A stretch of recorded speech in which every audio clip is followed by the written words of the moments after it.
you can see me. So just having a conversation with my wife a few minutes ago. We were talking about assertive communication when it comes to marriage and relationships, and did a kidogo research, and I wanted to share some few things that I just learned along the way.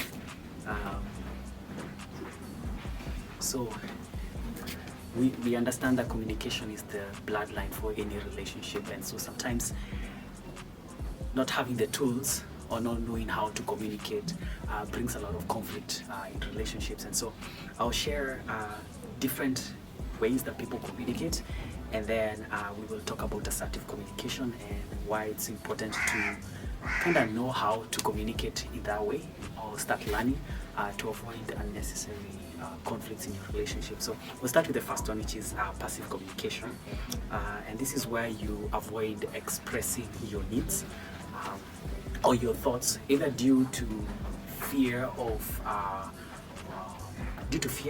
or conflict avoidance. And again, this really hinders anyone meeting your needs, or your spouse meeting your needs. So this ends up leading you to feelings of resentment or unmet expectations. So an example, let's say your wife, and you feel overwhelmed with chores at home, and and you're not telling your spouse. So a way to assertively communicate is telling your husband that you feel really stressed with all the chores in the house, and request them if we can divide them more evenly. Number 2, discuss passive communication. Number two ni the opposite spectrum, which is aggressive communication. This is where a partner and dominate conversation. A lot of interjecting, a lot of blame, a lot of control, often using the word you, which causes a lot of defense. Welcome to Thank you. to our channel. We're talking about assertive communication. So nimeongea about passive communication. Now we are at aggressive communication, which is the opposite spectrum of passive. So the problem with aggressive, it really tears the fabric relationship, causing can damage trust and create distance in relationship. So again, this is where you use the word you. A good example is, let's say your wife went over the budget, so you always spend too much. So an assertive way to communicate would be, I get worried when we go over budget. Can you review our expenses together? And you had a good question. Are you saying we went over budget just to smoothen the tone? There's a way you asked it, and I was sharing, I think it's more inclusive and it takes the guard down. So you're not defensive. It makes you want to change. It makes you want to be better in your finances. Maybe that's what's stressing the other person, as opposed to be you always spend, especially you always. So it could be an event, or it has happened before, but it's not always. So those words, you always, I think you've told me before, not using the word always, especially when somebody gets mad at their spouse for doing something. At that moment, you're so angry, and it can blow out of proportion. Be you always do this. What's the other one? So let's keep assertive communication. Let's go to the other one, which is a combination of passive and aggressive. So passive aggressive, this is where sarcasm comes in, and gossip. So actually, I was just thinking of how gossiping can be passive aggressive, because I have an issue with you. Instead of telling you or expressing my frustration or my needs, since I don't know how to do that, or I know what to do that, I go tell somebody else how you made me feel. And I'm telling them not so that they can help me understand the conversation or understand how the dynamic of a relationship, or how I should approach you.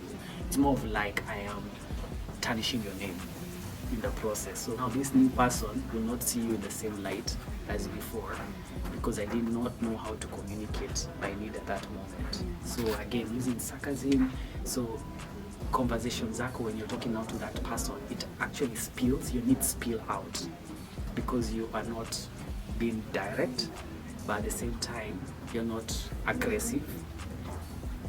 So it's just spilling out, you know. So this is why people use sarcasm. What else? Again, gossip instead of direct communication, and this can lead to confusion and unresolved issues in a relationship. So I think the gossip part can also come in where one of the spouses says, now you start talking about other people. yes, So you've explained the one where the one who is being passive aggressive goes and shares with someone else. But I think there's also one where now the spouse who is maybe having a hard time communicating starts talking about other people instead of like talking about our situation or what's not working or what's upsetting. Or then we start saying, they this, they that. yes. And so then it's a way of divert, like what am I trying to say? It's a projecting. Or you're projecting your frustration. Yeah, but you're more projecting how the weaknesses of someone else, another couple or friend. But then that is the thing you're struggling with. Ah, no, I get it. Okay, so the thing they're struggling with, you're now projecting it to someone else. Yes, when you bring it up as someone else's weakness in that moment with your spouse, instead of directly sharing your frustration or the weakness of your spouse, or whatever it is about your spouse that's bothering you, you start sharing how that other person's weakness bothers both of you. Do we do this like unconsciously? I think so. You just don't know that's what's really bugging you. You know how you give advice to someone, but then it's the very thing that you should be doing, or the very thing that you're struggling with. But it's the thing that's making you upset a lot about that person doing whatever they're doing. Yeah, I think those things that just are barriers to communication, or barriers to us coping with our stuff and with things that are irritating and things that we need to areas that we need to grow in.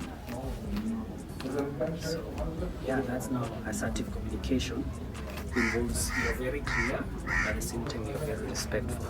So most of the time you're using the I language, respecting others' opinion without trying to control them. So again here, it's sometimes I've seen this where you communicate clearly your needs, but you're also trying to manipulate the outcome.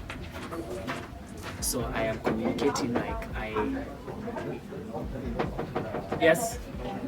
Come in. Hello. Salama. Amefika. Sawa. Okay. Asante. All right, that's the end. That's the end. We'll continue later. Hope you found value out of this 9 minutes 48 seconds.